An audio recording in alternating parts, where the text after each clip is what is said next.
Well, I hope I'm not going to spoil it for you, Rosie, then. British writers, as a rule, don't really have any big aspirations to write the great British novel. They just write novels. But for the Americans, it's become something of an obsession, particularly a male obsession of writing the great American novel. And Jonathan Franzen is the latest to fall kind of under its sort of narcotic grip. It hadn't been a good day for Pip Purity Tyler. First, the manager at her pointless job selling renewable solutions. She didn't know quite what they were, but was too polite to ask.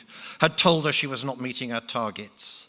Then she had got into yet another pointless argument with her reclusive mother Annabel.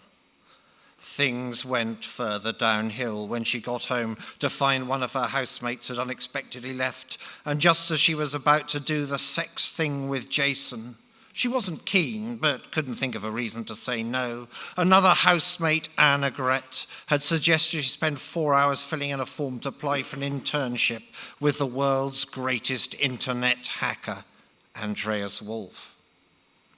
Much to Pip's surprise, Jason had buggered off home by the time she went back to her room. I guess it's just one of those kooky California days, she said to herself, though a brighter person might just have noticed a pattern to this futility. She went online to check her mails.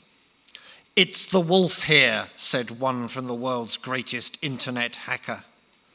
It's important you should know that I am in no way related to Julian Assange, as that would present immense legal problems for the publishers. Come and join me in Bolivia. Andreas Wolff reflected deeply on his problems. He wasn't at all sure how he had become one of the world's greatest internet hackers, because Jonathan understood the interweb as little as he did.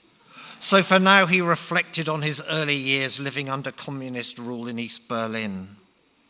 He had enjoyed life as a bit of a dissident because his parents were important enough to prevent him from being arrested.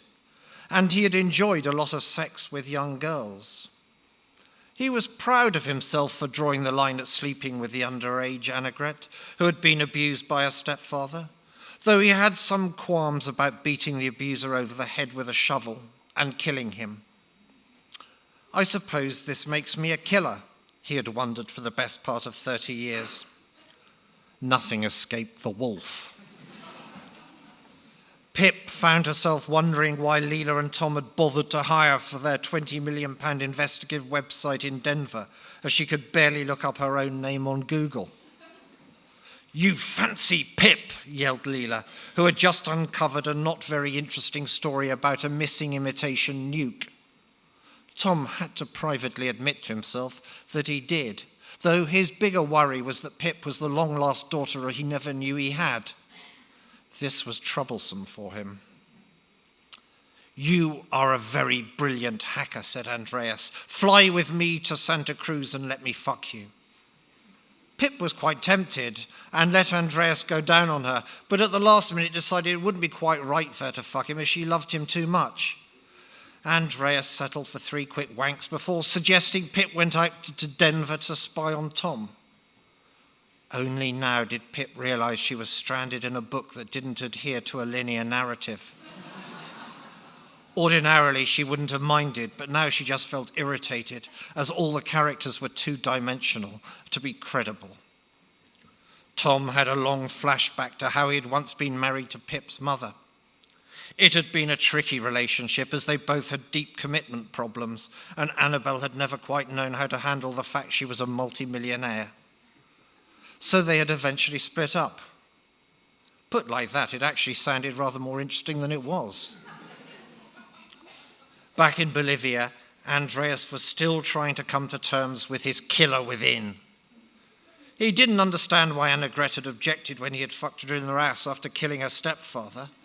Surely she must have realized that ass-fucking was now a prerequisite for any serious American novel. He also wondered why Tom had never been in contact with him since he had helped move the body shortly after the fall of the Berlin Wall.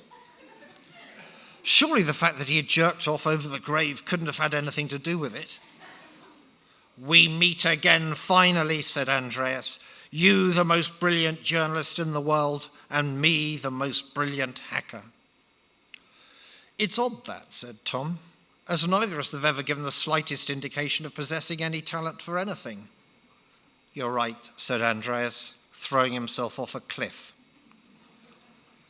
"I hope you're not going to read the document about me that Andreas sent you," said Tom. "God, no," replied Pip. "It's far too long and I'm bored enough as it is. All I want you to do is meet my mum once more. She's still a bit of a recluse, but she's handed over enough cash to make me comfortable." "It's all your fault," yelled Tom. "No, it's all yours," Annabelle shouted. Jason, who had miraculously reappeared, took Pip's hand. "Shouldn't you be a bit angry about all this?" he asked. "Well, I'm certainly pissed off about investing so much time in such a long book that didn't really have much to say and whose characters were never properly developed," said Pip. "But my prime emotion is relief that it's over. I never should have had such great expectations."